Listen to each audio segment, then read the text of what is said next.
Hi friends, నిన్న episode చూశారు కదా. ఎపిసోడ్ ఎలా అనిపించిందో కామెంట్ చేయండి ఫ్రెండ్స్. అలా అలా నడిచిపోయింది, మరీ పెద్దగా అరిచి కేకలేసే అంత ఏం లేదు అందులో. కాకపోతే ఆ రీతుకి ఎంత చెప్పినా అర్థం కాదనుకుంటా, కొన్ని అంతే, వాళ్ళు మారరు. ఇక శ్రీజ మాత్రం అర్థం చేసుకుంది. ఇక లైవ్లో ఏం జరిగిందో చెప్తాం మీకు. లైవ్లో ఏం జరుగుతుందంటే, ఎపిసోడ్ అయిపోయిన తర్వాత చాలా డల్గా కూర్చుంటారు కళ్యాణను శ్రీజ, చాలాసేపు కూర్చుంటారనమాట. ఆ తర్వాత బాగా ఆలోచించుకున్న తర్వాత లోపలికి వస్తే కళ్యాణ్కి భరణి గారు కొంచెం ఇన్పుట్స్ ఇస్తున్నారు. ఏం చెప్తున్నారు అనేది మనకి ఆ బిగ్ బాస్ ఆ జియో హాట్స్టార్లో ఈ మధ్య సరిగా ఎంత పెద్ద సౌండ్ పెట్టినా కూడా వినపడట్లా కొన్ని వర్డ్స్ అయితే. వాళ్ళు సరిగా నాకైతే అర్థం కాలేదు. ఇక ఆ తర్వాత గొడవ స్టార్ట్ అయింది.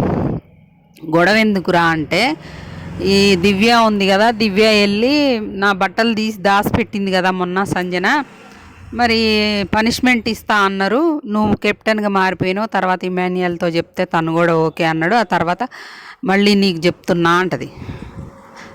డిమాండ్ చేంజ్ చేసిండు శ్రీజ దగ్గరకు వచ్చి, మీరు మొన్న దొంగతనం చేశారు కదా, జైల్లో వేస్తా నేను అని మాట్లాడతాడు. శ్రీజ గాలింది.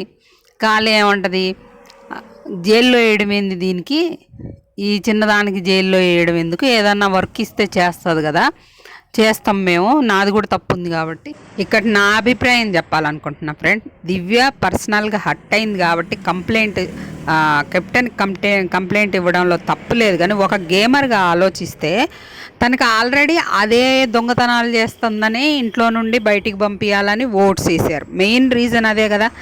ఆ తర్వాత స్టేజ్ మీద నాగ్ సారు క్లాస్ వీకారు. అలాగే ఈసారి దొంగతనం చేస్తే, ఎవ్వరు దొంగతనం చేస్తే వాళ్ళకి బోర్డు వేస్తా అని కూడా నాగార్జున గారు గట్టి వార్నింగ్ ఇచ్చాక ఇంకా ఆమెకే కంటెంట్ వచ్చింది. 2 days కూడా ఆమె ఒక ఎపిసోడ్ మొత్తం, సాటర్డే ఎపిసోడ్ మొత్తం ఆమెకే కంటెంట్ వచ్చింది కదా, అది ఆమె మీదనే నడిచింది కదా. మళ్ళీ దివ్య ఇది లేపడం వల్ల ఆమెకే మళ్ళీ కంటెంట్ ఇస్తున్నట్టు అయిపోతుంది. ఎందుకు అనవసరం కదా, అక్కడ వేస్ట్. ఒక గేమర్గా ఆలోచిస్తే దివ్య చేసింది పర్సనల్గా హర్ట్ అయింది కాబట్టి ఆమె పర్సనల్ ఒపీనియన్ అది. నాకేమనిపించిందంటే, బిగ్ బాస్ చూసే ఇది రివ్యూవర్గా నాకైతే ఆ అభిప్రాయం వచ్చింది. వదిలేస్తే అయిపోయేది పనిష్మెంట్, మళ్ళీ దాని గురించి చర్చ, అందులో ఇంతమంది ఇన్వాల్వ్ కావడం, మళ్ళీ ఆమె గురించే మాట్లాడుకోవడం, కంటెంట్ ఇవ్వడం అవసరమా అనిపించింది అనమాట. ఇంకా ఇందులో ఎంతమంది ఇన్వాల్వ్ అయ్యారు. తనుజ వచ్చింది. తనుజ ఏమంటుంది, శ్రీజ ఏమంటుందంటే, ఒక పాయింట్ ఆఫ్ వ్యూలో ఒక్కళ్ళు దొంగతనం మేమే కాదు కదా, మిగతా వాళ్ళు కూడా ఆమె పర్సనల్యే కదా, మేకప్ వేసుకునేవి, లిప్స్టిక్ ఇవన్నీ దాచి పెట్టారు కదా చెప్పుల్లో రీతు అను తనూజ, మరి వాళ్ళకు కూడా పనిష్మెంట్ ఇవ్వాలి కదా అంటది ఆ అమ్మాయి. అది కరెక్టే. ఇప్పుడు దొంగతనం ఎవడు చేసినా దొంగతనమే కదా, వాళ్ళకో రూలు వీళ్ళకో రూలు కాదు కదా. అంటే ఆ తనుజ ఏముంటుందంటే, నాకెక్కడ పనిష్మెంట్ ఇస్తారో అని కవర్ చేసుకోవడానికి, అది ఎట్లయితే ఆమె దొంగతనం చేస్తుందని ఆమె వేలో వెళ్ళి ఆమెకి బుద్ధి చెప్పడానికి తీసినాం మేము, అయినా మేము ఒకటే కదా, మేమేం కంప్లైంట్ చేయలేదు కదా కెప్టెన్కి అని అంటుంది. వాళ్ళు అప్పుడు డెమాన్ ఏమంటాడు, వాళ్ళు కంప్లైంట్ చేయలేదు కదా, కంప్లైంట్ చేసిన వాళ్ళ గురించే నేను పనిష్మెంట్ ఇస్తా అంటాడు. అది కరెక్ట్ కాదు. కెప్టెన్ ఇప్పుడు ఇక్కడ పవన్ కళ్యాణ్ ఒక మాట మాట్లాడు, అరే అది ఎట్లరా, ఆమె కూడా చెప్పిందిరా సంజన కూడా, నీకు వచ్చి నా ఈ మేకప్ ఈ సామాన్లు పోయినాయి అని. దివ్య ఎట్లా చెప్పిందో ఆమె అట్లా చెప్పింది. నువ్వు కెప్టెన్గా ఒక డెసిషన్ తీసుకోవాలిరా, దొంగతనాలు ఇంకోసారి ఎవరు చేసినా కూడా పనిష్మెంట్ ఇస్తా అని, అందరికీ సమానంగా పనిష్మెంట్ ఇవ్వరా అని అబ్బాయి చెప్తాడు. అది కరెక్టే, శ్రీజ చెప్పింది కరెక్టే. కానీ తనుజ ఏముంటుందంటే, శ్రీజ గుడ్డు దొంగతనం చేసిందని చూసిన వాళ్ళ మీద కంప్లైంట్ చేసింది, గుడ్డు దొంగతనం ఎట్లా చేస్తుందని అప్పుడు అన్న మనిషి ఈరోజు ఆమెతో కలిసి దొంగతనం ఎట్లా చేసింది అని తనుజ అంటుంది. అది కరెక్టే, అదే 100% కరెక్ట్. అమ్మాయి తప్పే అది, అమ్మాయి ఆమెకి సపోర్ట్ చేయడం. కానీ ఆ అమ్మాయి ఏమనుకోని ఉంటుందంటే, నాకు తెలిసి వీళ్ళందరూ బయట నుండి వచ్చిన వాళ్ళు అమ్మాయి మీద నెగిటివ్గా మాట్లాడారు కదా, సరే నాది నెగిటివ్గా వెళ్తుందేమో, నేను మార్చుకుందాం, ఇలా సంజన గారికి పాజిటివ్గా వెళ్తున్నట్టుందని ఆమెకి హెల్ప్ చేసిందేమో అని నేను అనుకుంటున్నాను. సరే మనం ఏదనుకున్నా కూడా తప్పే. అమ్మాయి పనిష్మెంట్ తీసుకుంటా అంటుంది ఇక్కడ. అమ్మాయి పనిష్మెంట్ తీసుకొని అనట్లే. నువ్వేమంటావు, మాకెలా పనిష్మెంట్ ఇస్తారు అంటున్నావు. ఇప్పుడు ఒకళ్ళు గడ్డి తిన్నారని ఇంకొకళ్ళు తింటే నీకు నాకు తేడా ఏముంటుంది అక్కడ? అంతే కదా. నువ్వు దొంగతనం చేసినావు అని నేను చేస్తే నీకు నాకు తేడా ఏంటి అప్పుడు? అది ఆ పాయింట్ అదనమాట. అమ్మాయి అప్పుడే ఆ రోజే దివ్యకి దొంగతనం చేసిన రోజే బట్టలు సారీ అని కూడా చెప్పింది అమ్మాయి. నేను ఇన్వాల్వ్ అయ్యా, సారీ అని చెప్పిందనమాట.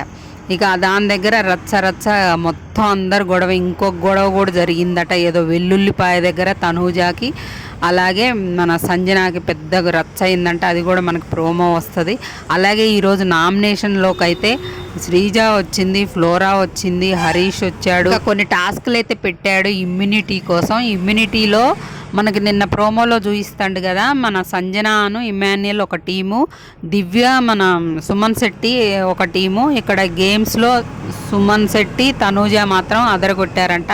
అంటే దివ్య ఒక టీం కదా ఫస్ట్ ఈ టాస్క్, అందులో దివ్య సుమన్ శెట్టి గెలిచారు. మళ్ళీ వీళ్ళిద్దరు ఎలిమినేట్ అయితే అయిపోయారు. ఎవరు, ఇమాన్యుయల్ అను సంజన గారు గేమ్ నుండి అవుట్ అయిపోతే తర్వాత ఇంకో టాస్క్ పెట్టారు. అందులో భరణి, తనూజ అలాగే ఫ్లోరా, హరీష్ వీళ్ళు నలుగురు ఆడతారు కానీ ఆ టాస్క్ ఎవరు విన్ అవ్వరు.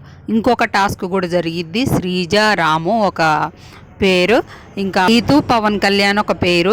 ఈ టాస్క్ కూడా ఎవరు విన్ అవ్వరు, ట్రై అయిపోయిద్ది అనమాట. నెక్స్ట్ ఇంకొక టాస్క్ జరుగుద్ది. అందులో సుమన్ శెట్టి, తనూజ, దివ్య అలాగే ఫ్లోరా ఆడతారు. అందులో తనూజ, సుమన్ శెట్టి గెలుస్తారు కాబట్టి వాళ్ళ ఇమ్యూనిటీ పొందుతారనమాట. ఇక నామినేషన్స్లో ఉండరు. ఇప్పటివరకు అయితే ఇంకా ఫుల్ అప్డేట్, ఫుల్ నేమ్స్ అయితే తెలియదు.